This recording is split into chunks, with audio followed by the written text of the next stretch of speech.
Hi guys, welcome back to our channel. இன்றைக்கி நம்ம பண்ண போகிறோம்னா டிஷ்னா, இன்றைக்கி வந்து டூர் இந்த மாதிரி ஏதாவது என்ஜாய்மெண்ட் இந்தமாதிரி பண்ணல. அந்த நீர் போய் வந்து கிணத்துல தான் போய் குளிச்சு வந்தோம். வீட்டில் இன்றைக்கி என்ன ஸ்பெஷல்னால் பிரண்டை துவையல். அது எப்படி செய்ய போகிறோங்கிறத நம்ம பார்க்க போகிறோம். வாங்க.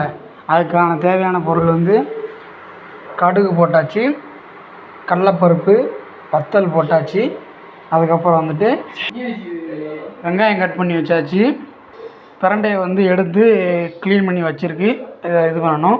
வாங்க. பொன்னிறமாக வந்து வறுந்துருச்சு. நல்லா பொன்னிறமாக வறுத்துக்கோங்க. வறுத்ததுக்கப்புறம் அடுத்து என்ன பண்ண போகிறோம், நம்ம வந்து வெங்காயத்தை போட போகிறோம். வாங்க வெங்காயத்தை போடுவோம். உங்களுக்கு வெங்காயம் எவ்வளோ தேவைப்படுதோ அவ்வளோ போடுங்க. எங்கள் வீட்டில் 5 பேர் இருக்கனால நாங்கள் 5 பேருக்கு கணக்கு மாதிரி வெங்காயம் ஒரு 1/4 கிலோ வெங்காயம் எடுத்து போட்டிருக்கேன். வெங்காயத்தை போட்டாச்சு.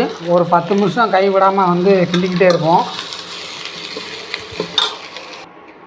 வெங்காயம் நல்லா வதங்கிடுச்சு. அடுத்து நம்ம தக்காளி ஆட் பண்ணிக்கலாம். தக்காளி சும்மா பேருக்கு ஒரு 3 தக்காளி போடுங்க. ஏன்னா பிரண்டை வந்து ஒரு மாதிரியாக இருக்கனால புளி சேர்த்துக்கணும். புளி இருக்கும், ரொம்ப புளிப்பாக இருக்கக்கூடாது. சும்மா பேருக்கு 2 தக்காளி போட்டால் போதும்.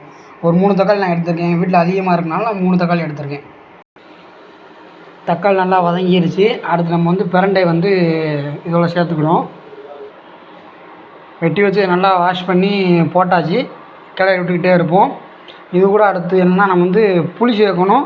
அப்புறம் தேவையான உப்பு அரைக்கிறதுக்கு தேவையான உப்பு போட்டால் போதும். அதுக்கப்புறம் உப்பு பார்த்துட்டு தாளிக்கும் போது பார்த்துட்டு உப்பு போட்டு மறுபடியும் பண்ணிக்கலாம். இப்போ நம்ம கிண்ட போகிறோம். வாங்க கிண்டுவோம்.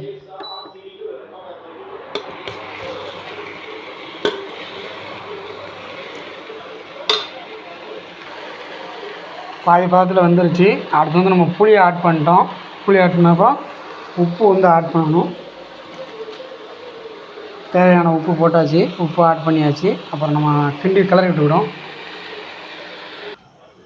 வதக்கி ஆற வச்சாச்சு. ஆற வச்சக்கப்புறம் பாட்டியை வந்து கொடுமைப்படுத்தி வந்து அம்மியில் அரைச்சா தான் நல்லாயிருக்குன்னு சொல்லி இப்போ அரைக்க வச்சுக்கிட்டு கம்பல் பண்ணி அரைக்க சொல்லியிருக்கேன். பாட்டி அரைச்சிக்கிட்டு இருக்காங்க. அரைச்சி முடித்தப்போ தாளித்து சாப்பாடோட சாப்பிடும் போது எப்படி இருக்குன்னு சொல்லி உங்களுக்கு நான் சொல்கிறேன். வாங்க பார்ப்போம்.